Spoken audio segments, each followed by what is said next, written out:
All right, I see we are now streaming live on Facebook.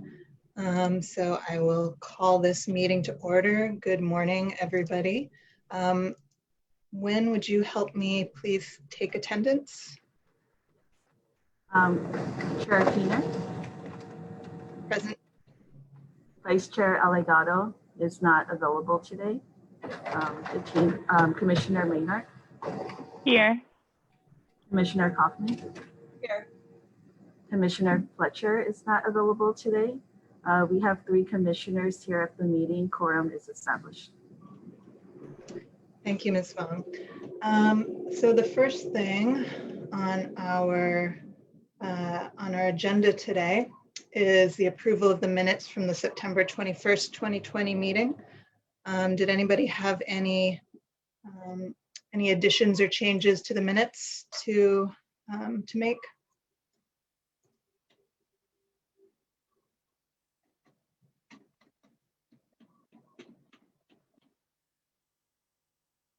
Nope, I'm not hearing anything. And I didn't have any changes as well.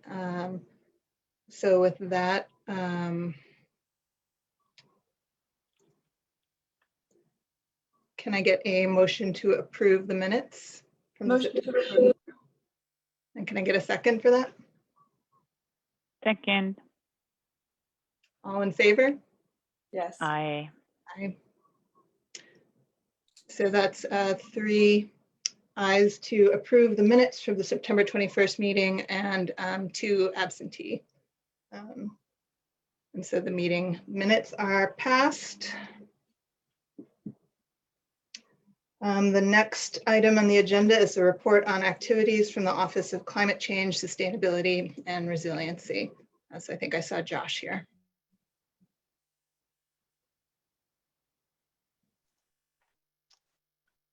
Thanks, Chair Keener and members of the commission. Josh Sambro, Chief Resilience Officer with the city for the record. We'll do a short and sweet update on the activities of the office. Obviously, we've been continuing to work a fair amount on COVID response and CARES fund implementation. Our office has been the main driver behind the dashboard for COVID, the One Oahu website, and helping it sort of make sure that the funding for CARES is being reported to the public in an open, transparent way, and so we're packaging that information and getting it there.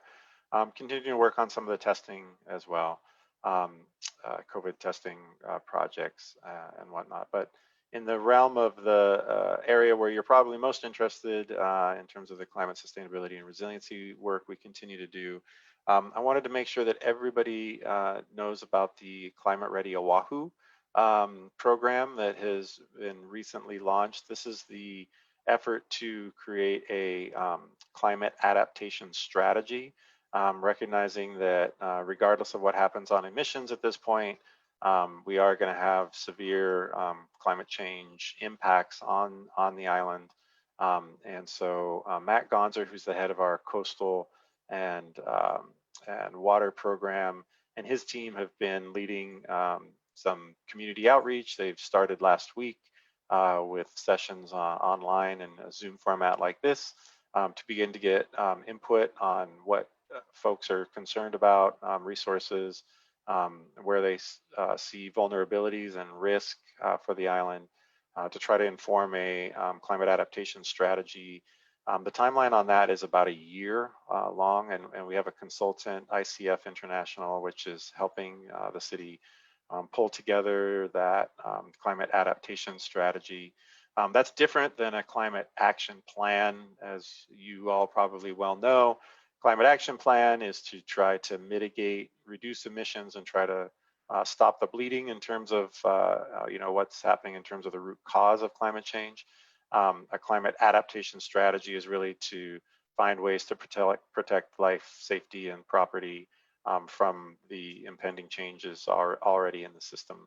And so this Climate Ready Oahu project has a website, which I encourage the members of the commission and everybody tuning in to go to. It's climatereadyoahu.org, where they've got all the information about the strategy, as well as ways to take surveys and listen in on the next open community sessions. There's also a community advisory hui that has members drawn from across the island, helping to focus a little bit more time on informing the city's approach. So we appreciate all of the different folks from the different sectors that are engaged with that. The other element that just wanted to give a quick report on is Bill 65, which is a bill that would essentially codify and clarify the role of this office, the Office of Climate Change, Sustainability, and Resiliency. As you know, we're relatively new. We were set up at the same time that the commission was set up in 2016 with voters weighing in on the charter and establishing it.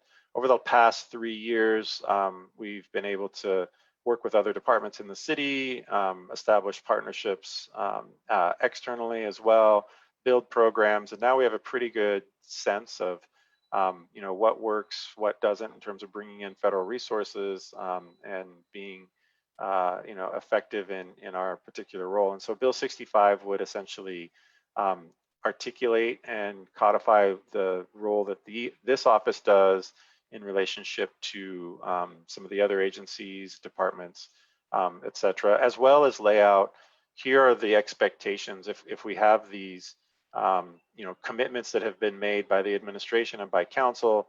We have state law, around the renewable energy by 2045. What are the benchmarks and the milestones along the way that need to be hit to do that? Those were some of the elements in the bill. I will tell you that the bill, as was submitted, had considerably more detail in it in terms of the office's role and the sort of the goals and benchmarks. The CD1 that was passed out of committee, I guess 2 weeks ago now, is more pared down in terms of just hewing to sort of what the programmatic responsibilities of the office are. We testified at committee that while in support of the spirit of the CD1, we believe that it is really important to have that higher level of detail and sort of the goals and metrics that are important along the way to make those commitments in terms of the Paris Agreement, in terms of 2045. And so that's what we told to committee, the budget committee where it was passed out. I think it'll be on we expect it to be on the agenda for November 5th at the next council meeting. I think that meeting was moved from its other date because of the election, I'm not sure, but it's on a Thursday this time on November 5th, where the full council is likely to take up that CD1. So we'll continue to put in our testimony and perspective in terms of making Bill 65 as strong as possible to help continue to execute on the mission of addressing climate change. So I think that's the extent of my update. Mahalo. Thank you, Director Stanbro. Were there any comments or questions from the commissioners on Josh's testimony? Josh, I had one question about the changes in Bill 65 and the detail removal. What was the justification from the committee on kind of removing those metrics and that level of detail?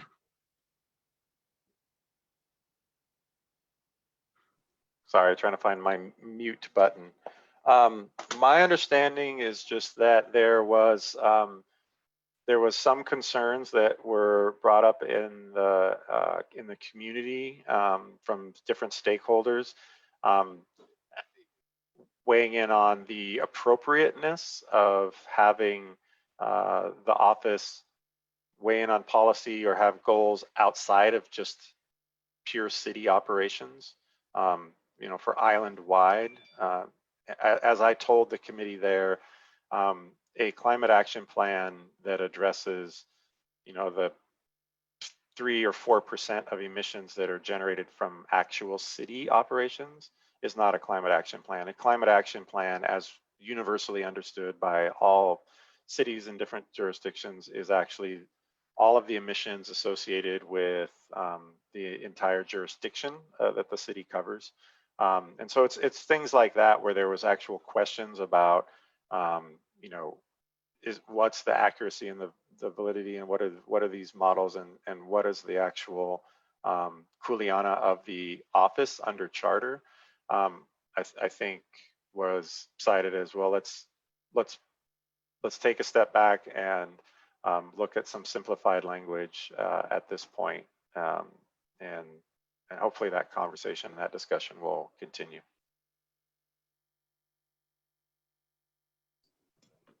Thanks. McKenna, I saw you unmuted yourself. Did you have a question?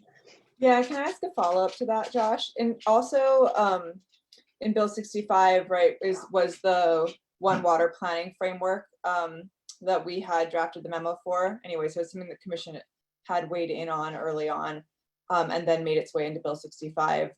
I noticed, so that was, one of the things that also got dramatically pared back, but that was more of a, we will plan to do this, right? But worse versus the original language. And I think in a prior version had been very much like, this is what it would be, because that seemed more fleshed out. I'm just wondering if you can comment on that and like what the process would be if that language moved forward. So I think there were two elements of questions from the committee around that. One was how much collaboration between departments is to be sort of written in. I think there was some concern about would this essentially ask one office, ours, to do the work or step on the toes of another department or agency. As you well know, having had the Board of Water Supply, testify in front of you and work on the One Water policy separate and apart from us, and the testimony of the Board of Water Supply at the actual committee hearing, they actually said, no, this is exactly what we want. We do need a non-siloed, multiple department approach that's convened by somebody outside of us, so that it's not seen as led by one department to favor one department versus the others in terms of this sort of One Water approach. So I think there was some, sort of questions structurally around that, and we'll continue to, work with all the departments to make sure that council understands that the departments actually created this. And then, the other element was placement. So in the original version, the language was in section 30 for One Water, which is a different section of the revised ordinances than section 2, where our office kuleana would be. So there was some question about whether you could kind of have a section of the ordinance be in a different, section of ordinance. I'm probably getting people confused, but essentially, if this is describing what the office does, shouldn't it be in that same section? Why would it be in a different section just because it pertains to water? I think it points out, frankly, the difficulty that older systems have wrestling with newer problems that are multi-sectoral, like climate change. Climate change doesn't just impact one section of ordinance, but not another. So when you try to get people to work together, you try to work on water as not just a freshwater drinking solution, but as a wastewater problem and as a stormwater issue. Those are in different sections of ordinance. And so by the very nature of climate change, you're going to have to figure out ways to sort of umbrella and address multiple issues at once. And it's not, it doesn't fit neatly into the kind of systems that we've developed before. And that's part of the challenge we face every day. So we're continuing to talk about, that issue and how that could be resolved. Thank you. That's very helpful. Yeah, thanks, Josh. I also had I had a similar question about that requirement that the CCSR office was deleted, that it should be working in coordination with all relevant and interested departments and agencies, which seems like a very fundamental kind of strategy for the entire, both for the office and especially with the One Water framework, that's necessary to the success of the entire strategy. So yeah, definitely would be interested in finding more about that as we go forward and talking more about ways to support that recognition that the integration across departments is crucial for part of the strategy. Yeah, appreciate that. We'll keep working on it. It definitely different challenges call for different solutions these days.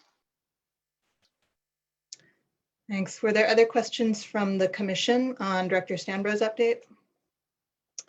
Also noting that we are going to have a more detailed update from Matt Gonser on the adaptation plan in a minute.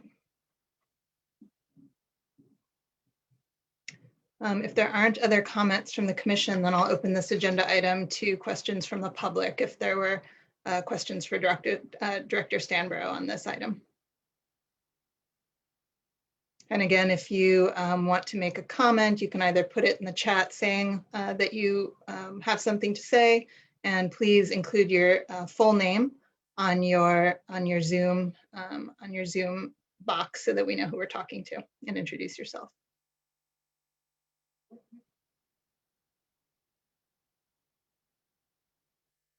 Not seeing anything pop up. Scrolling through these screens.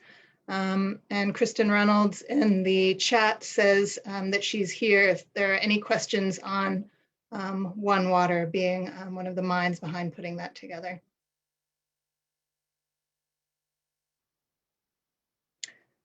All right, I don't see anything else. So thank you, Josh, for that update.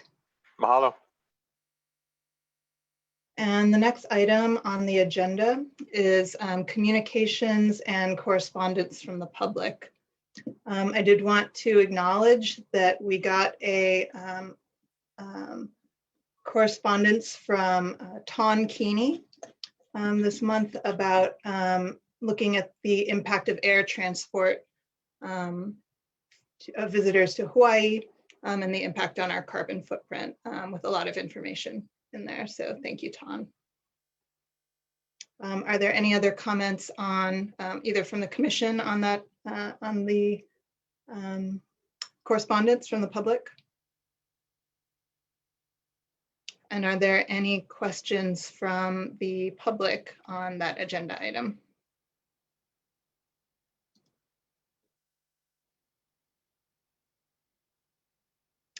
All right, thank you. Moving right along. The next agenda item is the discussion on the Climate Change Commission's participation in the Climate Ready Oahu Community Advisory Hui. And so for this one, we had Matt Gonser giving us an update on how the first meeting went and participation from the commission. Matt? Sure. Thank you, Chair, and members of the commission, as well as community members participating in today's meeting. So as Josh mentioned, we had our first series of virtual engagements for the adaptation strategy effort just last week, starting with the advisory hui, which was on Tuesday of last week. As was shared in an original invitation to Chair Keener, and as discussed at I believe the August meeting of this commission, we were interested in and invited participation from the commission.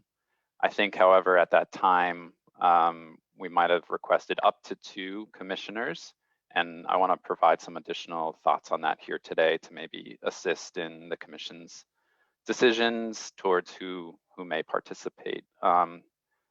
Since the commission did not have a meeting to fully deliberate participation, it was decided that Commissioner Fletcher could join us for last week's meeting, and he was there, and it was great. It was a full group. We have a very, very large group, actually.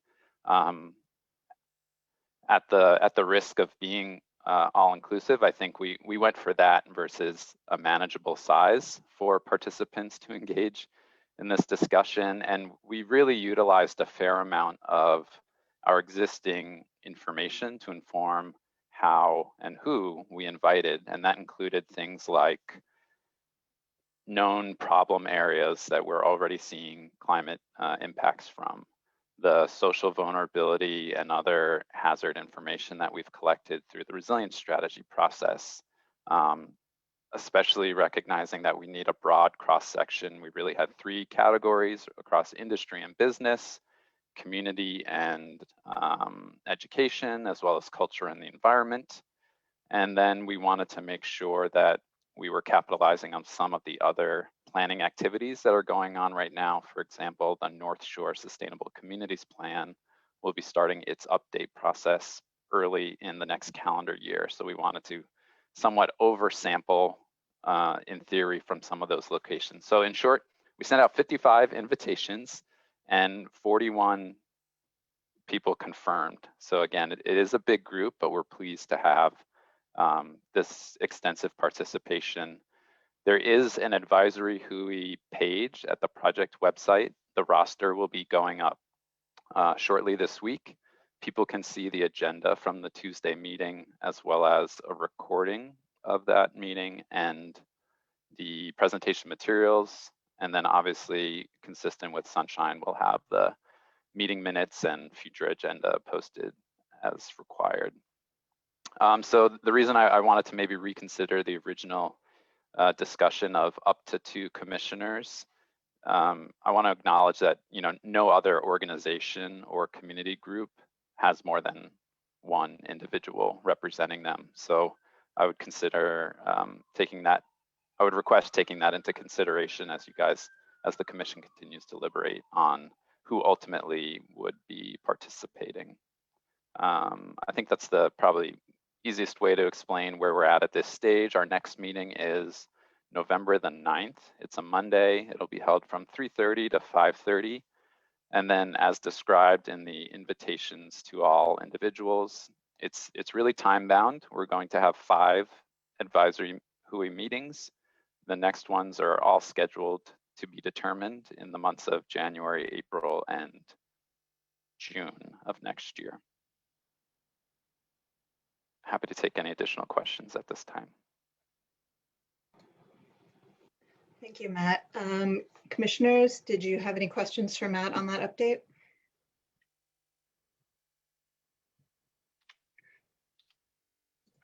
I just put the specific webpage for the record into the chat.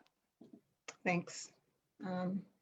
Yeah, I had clicked on that earlier and looks like there's some good information on there. So I had asked Chip to attend on behalf of the commission to kind of scope it out and see where we might fit. Matt, to clarify, when you're saying no other organization has more than 1 person, are you implying that you'd like us to only have 1 person? Correct. Yes, okay. Just clarifying there. And Chip, okay, gotcha. Chip had said that he is interested in remaining as a representative from the commission on the WHOI, and so that works for me. And he'll of course report back to the group and get our input when needed. But Matina or McKenna, did you have any input on Chip remaining as the representative from the Climate Commission? I think it's a great fit and has my full support. Yeah, no, I would agree with that. I think that sounds good. And I just had one question. Is the idea that there'll be 1 representative through the entire process, or will 1 person at a time be able to kind of plug in, just as a clarification, Matt? Yeah, thank you, McKenna. No, we're looking for consistency and participation, but just like these meetings are open to the public. The advisory HUI meetings are also open to the public. And again, it is in addition to all of the other community activities, interactions with city departments, state agencies, and we are also very open to coming back to the commission to provide updates in addition to CHIPS updates or whoever is ultimately determined to participate. And just like Commissioner Menard had asked previously, we are also very open sort of at any invitation to engage any organization, network, membership, et cetera, at different points along the process. And we actually request that, and we request the assistance in connecting with groups. Okay, great. Yeah, and just to reiterate, I think Chip would be the appropriate person. So if he's willing, I think that's excellent. I do want to acknowledge, and I had said it previously, I did receive a question about getting a list of those who are involved. Again, the roster for the members of the HUI will be posted this week at that participate page. And again, it's about 41 or 42 people at this time.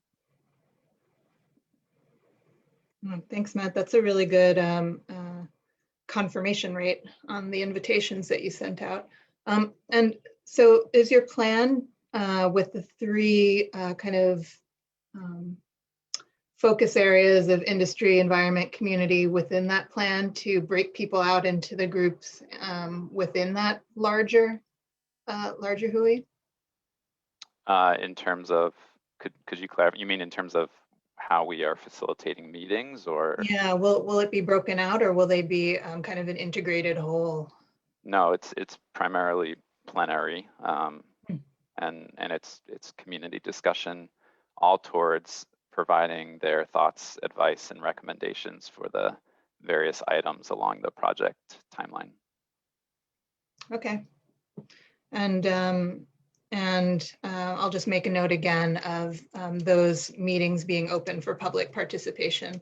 And so I would encourage people to keep track of what's going on those as well. Yep, if anyone is interested on getting the notices or the joining onto the participation, just the distribution list for the meetings, I also just entered in an email address which you can request to be added to that list. So in the same way that people receive this commission's agenda items, we have a similar distribution process.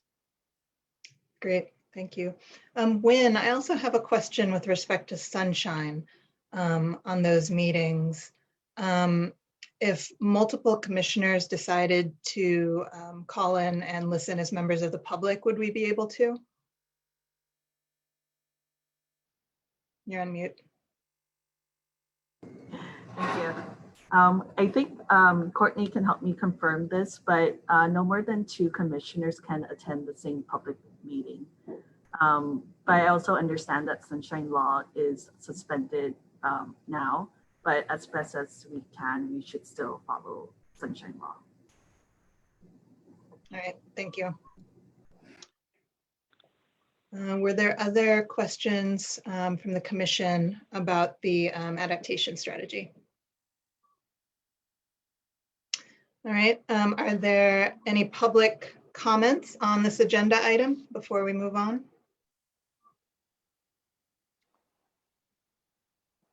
Chair, I can just offer that the next round of community meetings will actually be next week on the 2nd, the 6th, and the 7th. The 2nd is currently scheduled 6 to 7:30. However, we're looking at shifting that to a slightly earlier, early evening time. The 6th is at 11:30 to 1 p.m. And then on Saturday, the 7th, the meeting is from 10:30 to noon. Thanks. Again, all of that is available at the project website. All right, and those are the community meetings. The community meetings with the advisory meeting Monday the 9th, 3:30 to 5:30. Okay, I got it.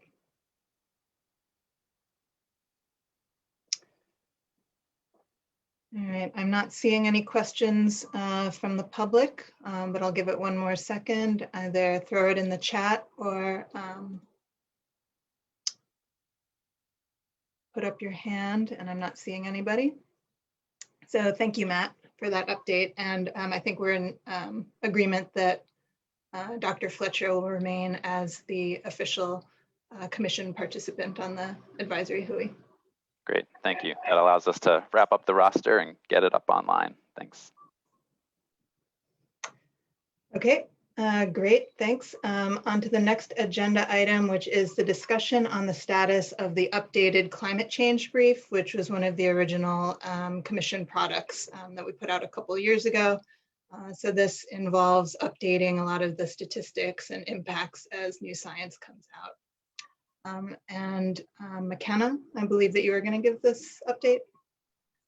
Sure. So yeah, we've been working to update this now that there's been 2 years, as well as to complement Matt's efforts with Climate Ready Oahu and the Climate Adaptation Plan, just to make sure we have, you know, as comprehensive as a resource here as we can to assist in this effort. So it was sent out with the agenda, I believe, but I'll share my screen.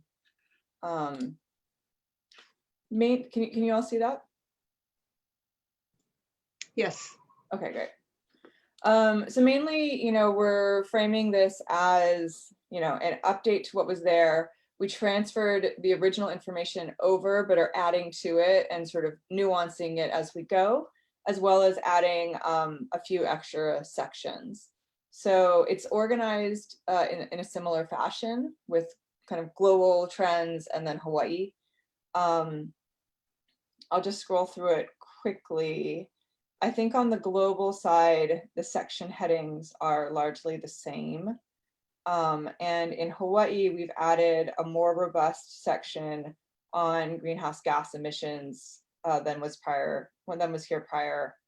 Oh, sorry, in the global section, there's an additional section added on wildfires. Hawaii and regional energy and greenhouse gases. This is substantially more fleshed out than it was previously. And a more fleshed out section on food systems and sort of separating that in terms of different kinds of community and human impacts. Sorry, I know scrolling can be really hard on everyone's eyes, but this is kind of largely it and where we're at. Oh, and also an additional wildfire section for Hawaii.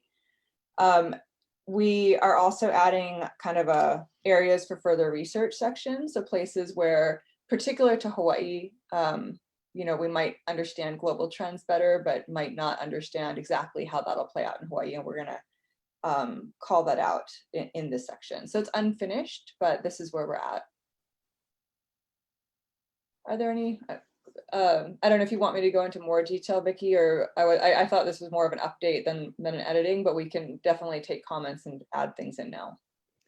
Yeah, thanks, McKenna. I had actually a comment just kind of on the delineation between the global and Hawaii impacts. Mm-hmm. So, for example, there's like the health section in the global update that's you know, more general. So things like heat impacts on vulnerable populations, children, elderly, things like that. And then it gets more, somewhat more detailed in the Hawaii local section. So the human health and disproportionately impacted communities section. That was the one I was really looking at the most.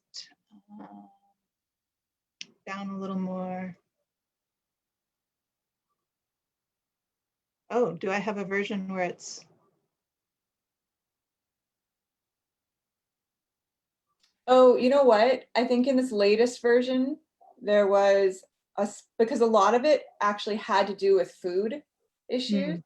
So it was split between, I'm not sure this is the way we want to end it up, but it was split into food systems and then specific issues to Native Hawaiian communities from food systems to health issues. So anyways, this was the latest, but we could change back also. Yeah, I'm actually, I kind of am missing that section on the human health and disproportionately impacted communities. I think that covers something that's not completely covered in the Native Hawaiian community section. Yeah. So I would propose adding that back in and adding more detail on the on human health impacts locally and at the Hawaii level. So that could be things like heat stress and looking at some of the impacts that we've actually seen in the state during extended periods of heat stress in like schools with children, for example, and energy impacts. I was also thinking about things like the more intense hurricanes and storms and winds and the potential impact on more vulnerable communities, and a lot of communities that don't have shelters that are up to code for hurricane strength winds. And then also infrastructure. So places that are being impacted by, for example, sea level rise, infrastructure being removed and not rebuilt, or so I can get you more details on what I was thinking of for those kinds of additions, but I would like to add that piece back in. That would be great. To the extent that you have the citations, if you just want to send them over, then we can start Yep. reading that in. Yep, that sounds good. Can you scroll down a little bit in the Hawaii local to precipitation? Skipped it somehow. There was precipitation.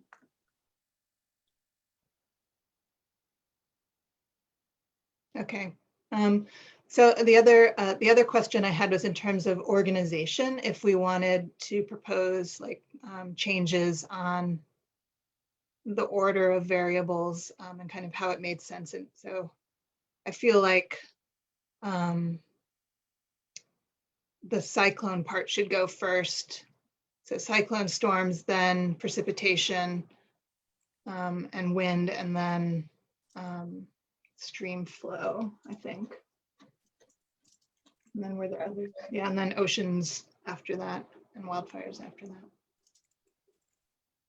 Okay, we can reorder that.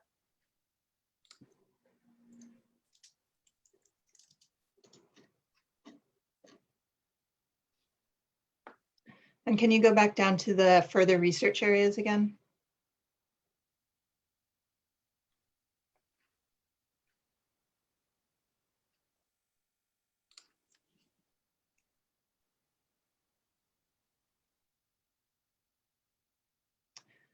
I might, and I would also ask that one of those specifically with food, we add another one that that expresses the need for more information on agriculture specifically. So climate change impacts on agricultural production, not just saying food, since that could be more more general, including both food that was grown here and imports. Okay. Oh, and so because there is quite a strong sort of national and global literature on climate change and food, but specific to what gets brought here. Yeah, and specific to growing in Hawaii, I know there's a lack of detailed research and literature on kind of climate change impacts on agricultural food system futures. Yeah. Hawaii. Okay.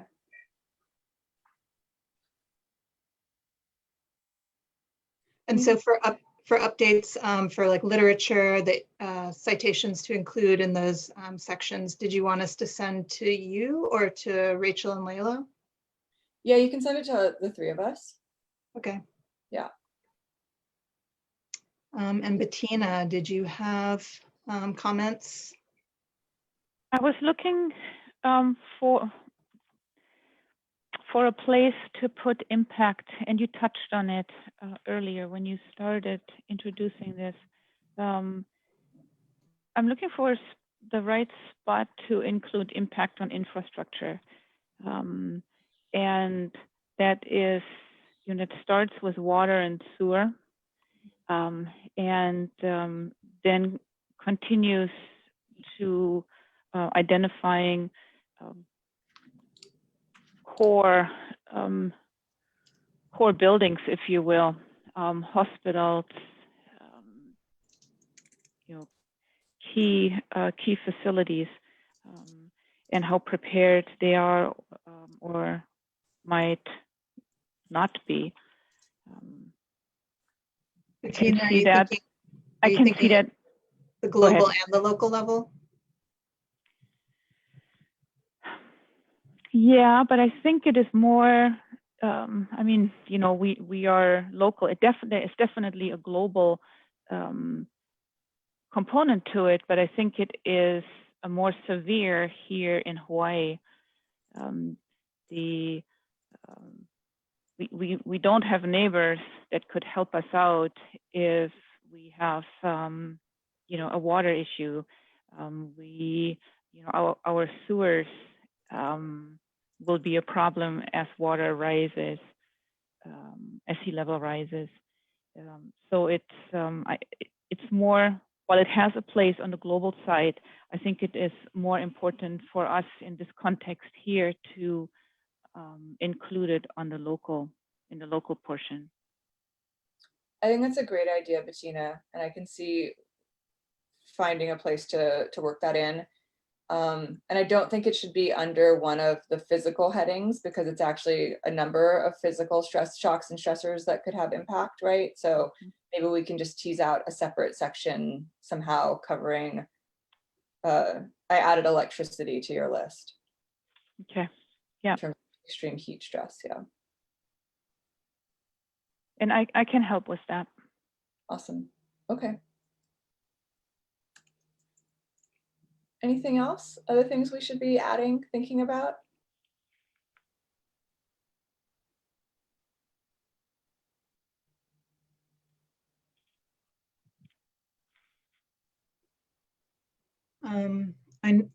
So McKenna, you and Chip were the main commissioners working on updating this, right?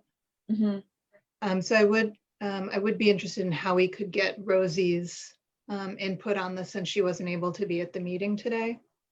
And hopefully she'll be able to review this meeting and then just get you guys specific comments and inputs, just to make sure we're not missing out on anything that within her expertise area. Right. So I'll make sure and contact her about that. Well, and I think Wynn and Courtney, correct me if I'm wrong, because this draft version was shared out on this agenda and made public, right. I think she has the opportunity to just, you know, email us her thoughts. I believe that's true. Wynn?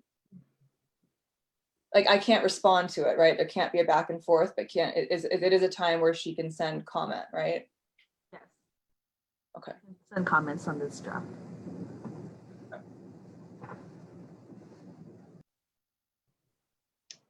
All right, thank you, McKenna, and thank you, Wynn. So if there aren't any more comments from commissioners, then we can move to public comments on this agenda item of the update of the climate brief.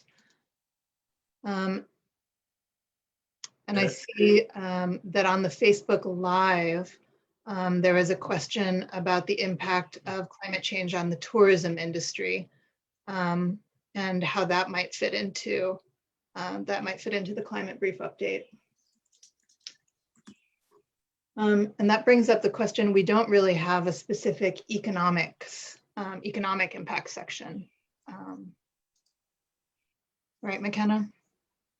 No, and I would say, I mean, there are studies done on specific aspects, right, in kind of narrow ways, but there definitely no comprehensive citation to pull from on that.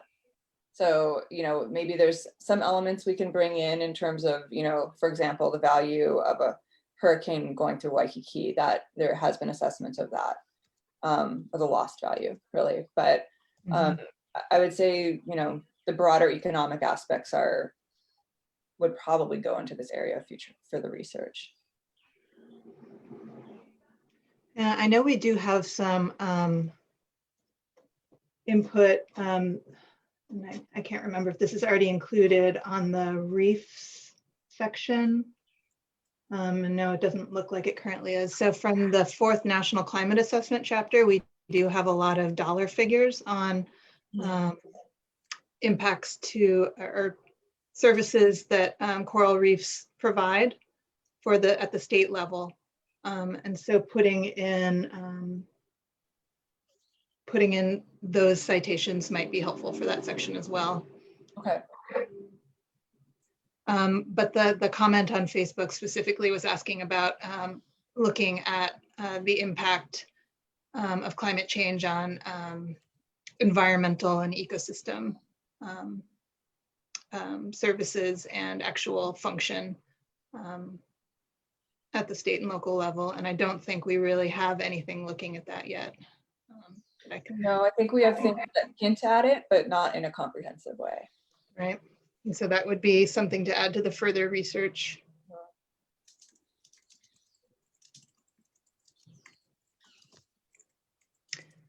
Were there other questions from the public or comments on the revised climate brief? Yes, this is Henry Curtis. First Hi, First on areas for further research would be changes to trees and forest inventories.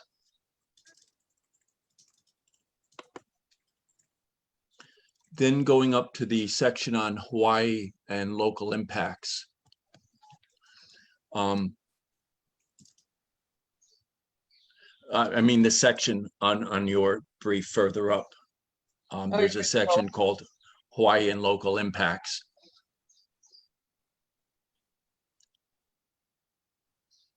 Yeah, that section. First, the next to the last bullet says by 2045, but Act 15 as codified by HRS 225P5 actually says as quickly as practicable, but no later than 2045. Thank you, that's correct. And then another, I think, bullet for that section or somewhere would be emissions in this analysis are based on where emissions are produced, not where they're consumed. By contrast, the Hawaii Public Utilities Commission is examining life cycle emissions. That's a great point. Thanks, Henry. Other than that, it looks great. Awesome. Thank you. And thank you for everyone's input.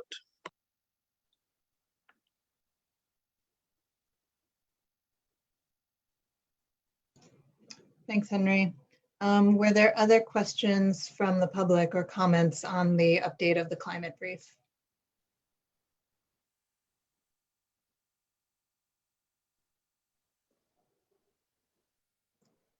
Flipping through all of the attendees and I'm not seeing anything. Wynn, please let me know if I'm missing anything. But I think that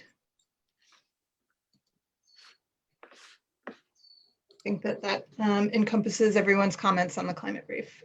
So last chance on comments for the update of the climate brief. And thank you very much, McKenna, Chip, and the whole team for your work on updating this and getting it in good shape.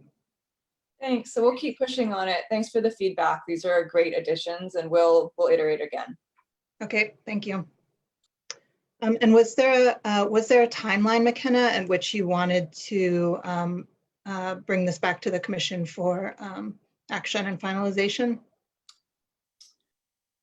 I think probably, well, actually, I should ask Matt if there is a timeline that is particularly useful for the Climate Ready Oahu work. I'm hoping that this can be a resource for that.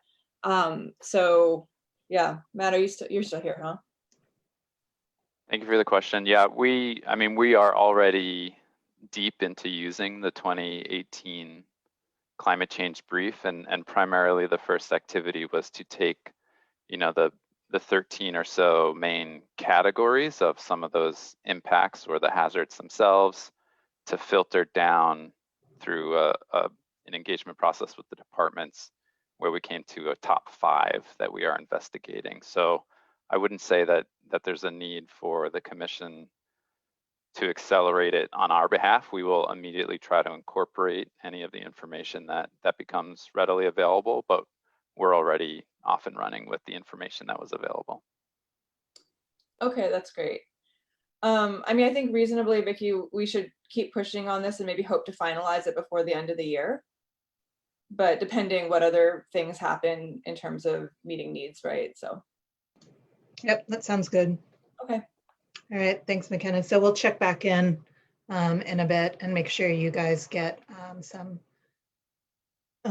citations that we talked about and comments to include, and I'll check back in before the next meeting. All right, so we'll go on to the next agenda item, which is an update on the equity focus group that we held last week for input into the social equity guidance document. And that update is going to be given by Lala Nuss, the Climate Resilience and Equity Program Manager. So Lala, are you here?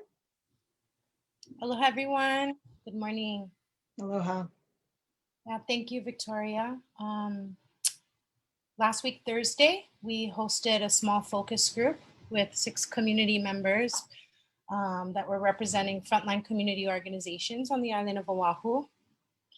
And we were able to have a 2-hour session to bring up some key questions that were relevant to the climate equity brief that will be being produced by the Commission.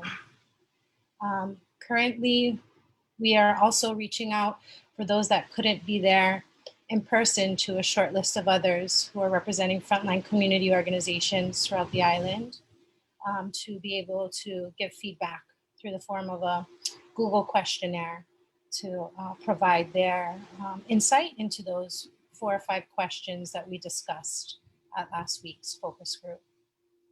We're currently having our research team analyze the qualitative data and information that was provided by the community leaders that participated. And we'll be putting together a draft and incorporating that information into the final brief in the course of the next couple weeks. And I believe that's it. I think I covered everything. Let me know if you have any questions. Thanks, Lala. Yeah, no, that's a good top level summary. I did want to say that I really enjoyed being a part of that discussion. And it was a really rich discussion for those 2 hours. And we were really grateful that all of those groups were able to come and share their thoughts around climate and equity and adaptation and things to keep in mind and flesh out that section in the guidance document. I did want to quickly mention some of the kind of top level themes that came out of the discussion before moving on, just so you guys have a chance to respond if you'd like to. And we are going to be doing more analysis on kind of those ideas that came out of it. But overall, participants were very concerned about community climate impacts. That includes things like freshwater supply and access and food security, sea level rise impact on transportation, economic and job opportunities going forward, the potential for climate change to exacerbate inequalities that already exist, wildfire control across the island. They did feel like the impacts in their communities were being listened to by the city, but maybe not well addressed at this point, and recognize that that's part of a longer process, but learning how to make those timelines clearer and kind of know where to go with different concerns in the city. So whether it's CCSR or different agencies or different departments. And they did stress that some groups, like the youth on the island, are often excluded from these decision-making processes. So the importance of getting youth participation. They also stressed there were a lot of people from different nonprofit organizations across both the island and the state, and they stressed that they work very well together for common goals, but that they recognize that they're often forced to compete for scarce financial recovery and adaptation resources, which can make it difficult to get things done in an integrated way. And they stressed the importance of building civic duty and community as a strong recovery resource, and that the conservation funding from the state is relatively small compared to the problems that we have to address. They also, one of the themes was that the city and CCSR could help increase climate equity via setting common goals, using a common language, and facilitating cooperation between different agencies and different NGOs and groups. And the recognition that community plans and the passion within those communities are often one of the most important resources that they can bring to help get these processes into policy and management. So those are some of the biggest themes that came out of it. And again, for about the next week, we are reaching out with that Google form to get additional voices that weren't able to be included in that focus group discussion, and ideally some different sectors also that were unable to be present, and to be able to incorporate those into the equity guidance document, and hope to move in action for that on the next meeting on November 16th. And so I think that, Lala, did you have anything else to share on that? Sure, and just to inform participants on this call that we will be putting together a written summary with a list of groups that participated in the near future. Thank you. Were there any questions from the commission on next steps or the actual equity focus group?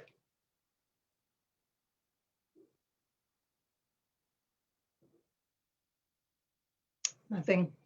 All right. That's great. I'm looking forward to hearing more about it in terms of, being able to see it in the brief and the report. So. Yeah, no, it was really the I think the last piece of that document that needed to be fleshed out, really getting that input and kind of ground truthing a lot of the more academic work that had gone into it. So I'm really grateful to Lala and her program and CSSR for helping us facilitate that meeting and helping getting it analyzed and put in there. So thanks, Lala. Thank you. And I just want to thank the commission for being collaborative in this space and allowing our office to be able to bring community to the table. Thank you so much. Great, thank you. Are there any questions or comments from the public on the agenda item of the equity focus group or the update on the social equity guidance document?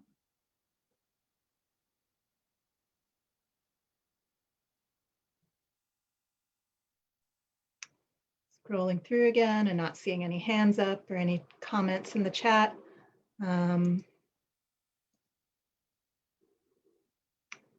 Great. All right. Thank you, Lala. Our next agenda item is number 9, a discussion and action on testimony regarding Bill 65. So in this agenda item, we put it on here because we wanted to give the commission a chance to talk about the changes that Director Stanbro kind of briefed us on in CD1 at the beginning of the meeting, and to discuss the option of submitting testimony either in support of or in support of parts of the bill. And of course, recognizing that it isn't in final form yet. So it's hard to get too specific at this point.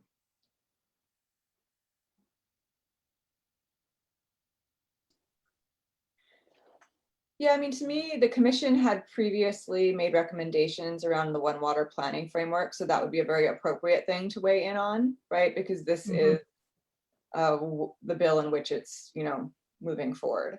So, I mean, I was very kind of disappointed when I saw it get, very, very softened to a point where this new version is really like, we'll plan a one water planning framework.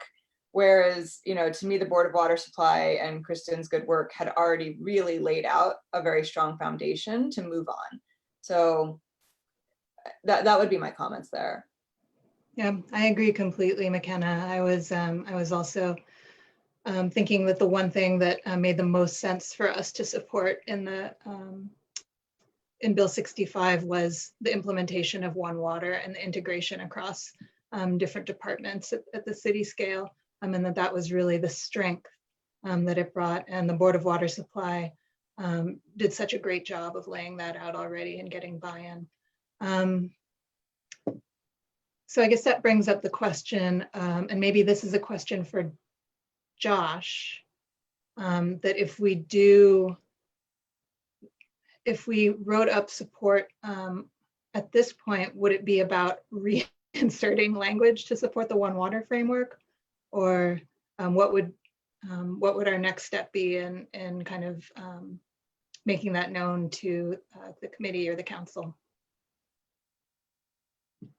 I don't know that I'd be able to answer that. I mean, I think it's just whatever the commission, given the past support for One Water or other elements that were in the original draft of Bill 65, just articulating what the commission's perspective is on that, I guess.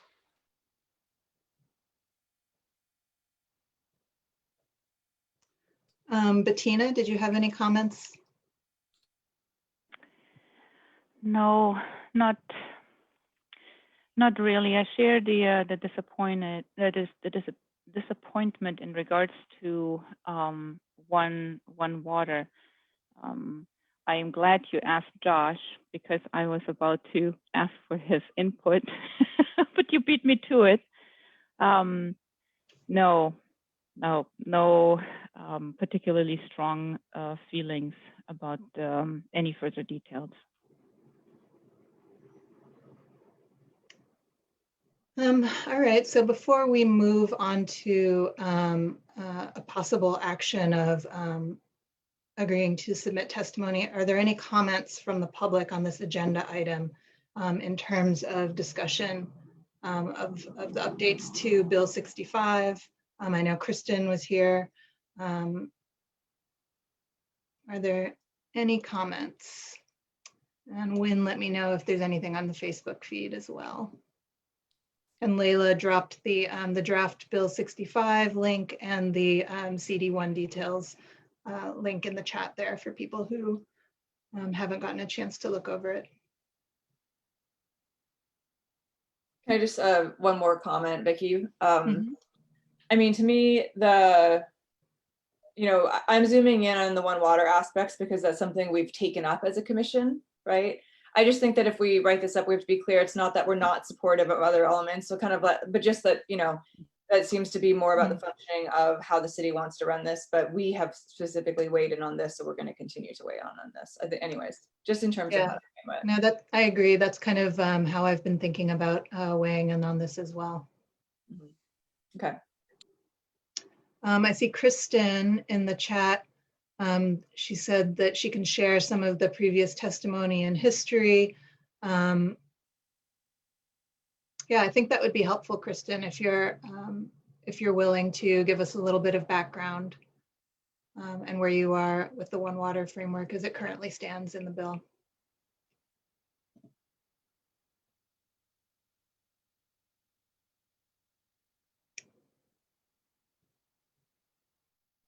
Oh, question for Courtney.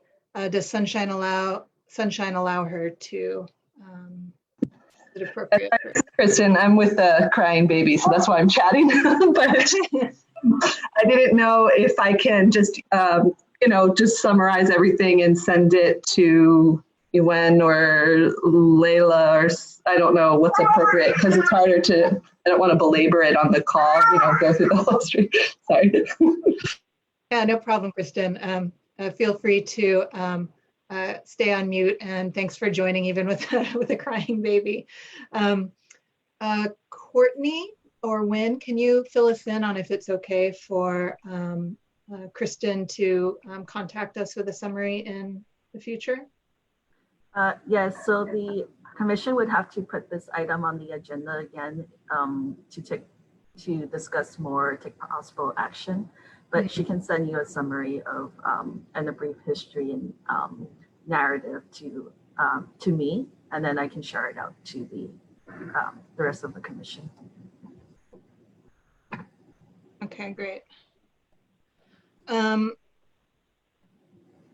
So given what we've discussed in terms of the One Water framework and supporting based on our current understanding of what's been removed from Bill 65 and what we have previously weighed in on in support of One Water,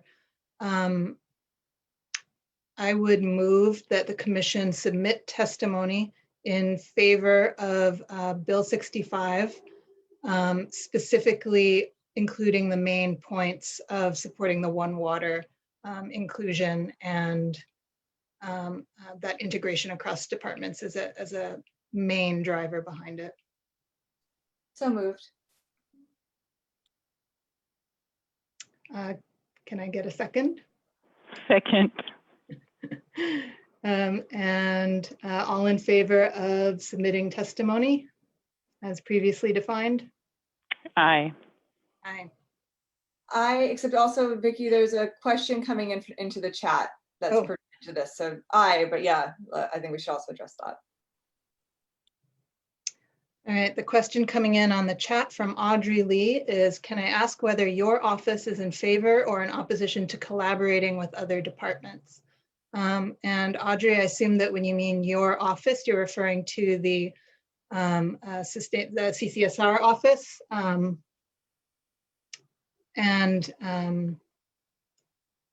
If that is what you mean, I think it's safe to say that the entire, the thrust of the support that we're talking about here is to encourage collaboration, and the department and the office is very much in favor of it. Josh, I'm not sure if you wanted to answer anything more specifically in relation to that question.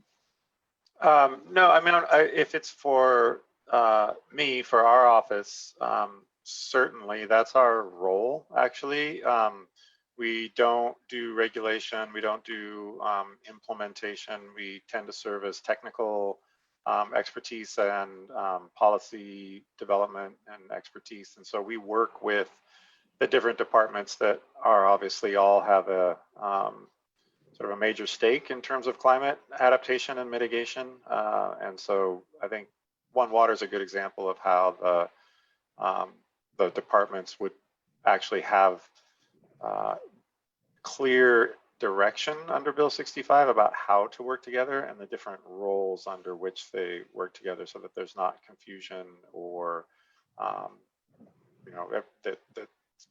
that there is this collaborative element without confusion about who's lead on certain elements. So yep, definitely in favor of collaboration. We do it every day. Thanks. Thanks, Josh.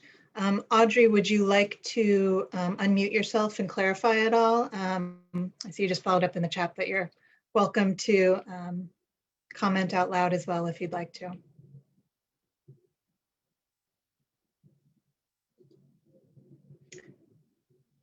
Okay, no problem. Audrey says that's what she thought, which is why she was surprised by one of the statements in Bill 65. So specifically, Audrey, you were surprised by the removal of the collaboration and coordination statement. Is that what you were specifically referring to?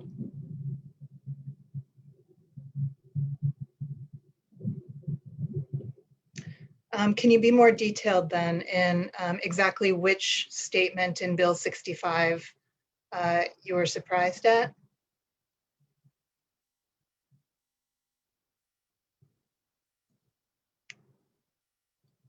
And while Audrey is typing that in, if there are any other comments or questions from the public on this agenda item, please raise your hand or type in the chat or make yourself heard.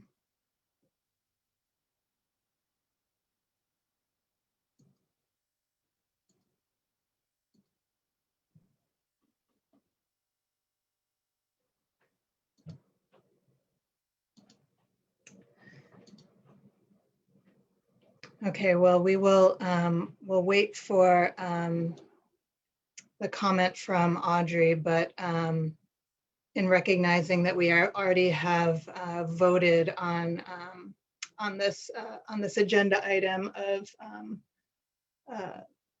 submitting testimony in favor. Oh, so Audrey says she doesn't have it in front of her, but if it was taken out at the last city council meeting. Well, hopefully we'll be able to address that in our letter and in the current and future city council meetings that do address Bill 65 and CD1 changes. Thanks, Audrey, for your comments, and thanks, commissioners, for your input. Okay, item 10 on the agenda is public input for matters not on the agenda today. So is there input either from commissioners or public on non-agenda items?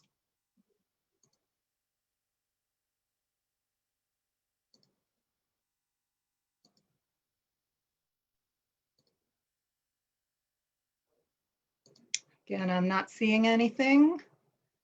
If you're typing something in and I shouldn't move on yet, maybe just put up a hand in the Zoom chat or unmute yourself. Audrey and Josh saying hi in the chat. All right, I don't think I'm seeing anything from or hands up on the public on the screen.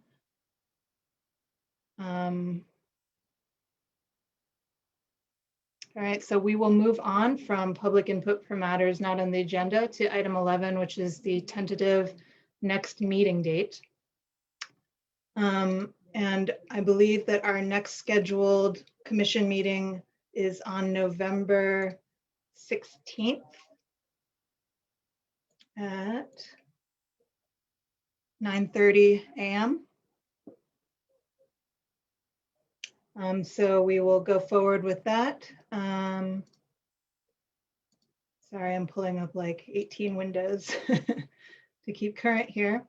And moving on to agenda item number 12, are there any announcements?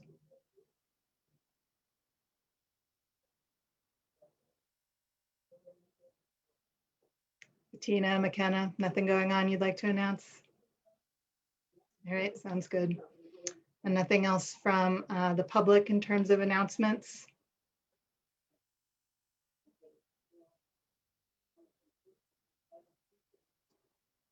All right, great. With that, we are at 10:45. Look at that. Made it under 2 hours this time. And I guess we've gotten through all the agenda items, and so I will move that we adjourn. Thank you, Vicki. Thanks, everyone. Thank you. And thanks everyone for showing Good up seeing today. everybody. Bye. Take care. Bye.